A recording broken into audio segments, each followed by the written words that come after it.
I actually got a question for both of you. Okay. So when this happens, when Dalvin Cook becomes a Dolphin, well, who's finishing higher, Dalvin Cook with that offense or Alexander Mattison? Because even though Kyle spoke to a couple of down years, not as good as his 2020. Yeah.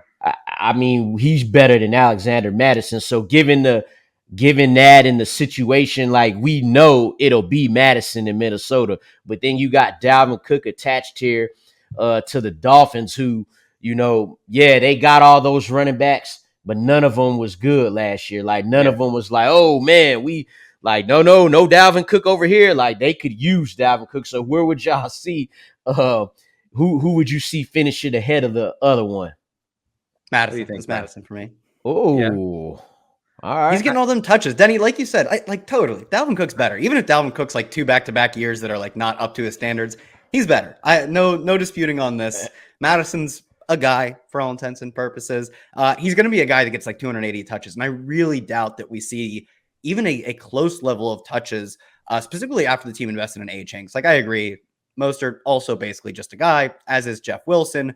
But like the talent differential between Dalvin Cook and then A-Chain and Mostert and Wilson versus what Alexander Mattison will have, which will be like career kick returner Kenny Nwangwu, 7th round pick Dwayne McBride, and Ty Chandler, who like I can't really name a thing I remember about Ty Chandler, if we're being honest. He went to North Carolina. There you go. He went to North Carolina Tar Heels. There you go. Listen, I want those Madison touches for sure. And if I want to overthink it on Madison, and folks, I love to overthink. That is one of my favorite hobbies.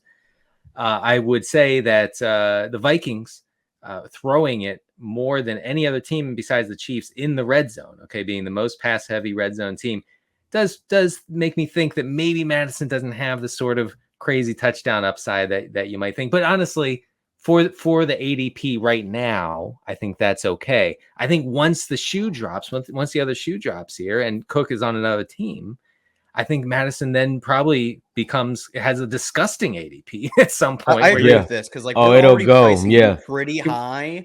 Like we're pretty sure that Dalvin Cook's gone, so I don't mind the fact that we're pretty much calling it a done deal. Like I don't mind that we're rounding it up, but we're already pricing him close to where he should be. But the market's not going to think that. The market thinks it has not priced in Dalvin Cook being cut. It mostly has, and it's going to make this egregious jump. So I totally agree. If you want Madison now, if you want the touches now, you can take him now because you're not going to get him at a reasonable price. I assume within a month or so. Yeah, no, and we're on the Dalvin Cook side too. I just wanted to say real quick that we better hope he go to the Miami Dolphins because probably anywhere else, fantasy wise, he gonna be messing up some other backfield. So we want him to go to the Dolphins. Like there's literally not a team I could think of right now where it's like it wouldn't be messed up for like the other running back that we probably want to draft. Right. He goes to Jacksonville or the Cowboys. Please. Cowboys.